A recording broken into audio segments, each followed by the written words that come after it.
आजची रेसिपी ही जान्हवी कपूरच्या डाएट प्लॅनमधली आहे.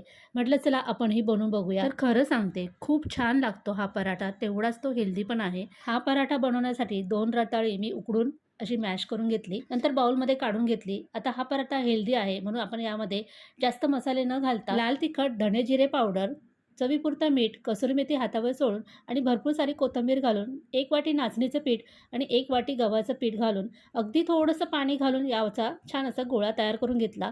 आता लगेचच आपण पराठे लाटून घेऊया. तर त्यासाठी एक गोळा घेऊन हातावर असा दाबून थोडंसं पीठ लावून छान असा गोलाकार लाटून घेतला.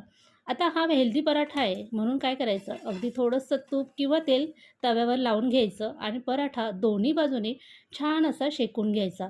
गरमागरम हा पराठा की नाही दही किंवा सॉस, केचपबरोबर खूप छान लागतो. एकदा जरूर करून बघा आणि आवडला असेल तर लाईक, कमेंट आणि चॅनलला सबस्क्राईब नक्की करा.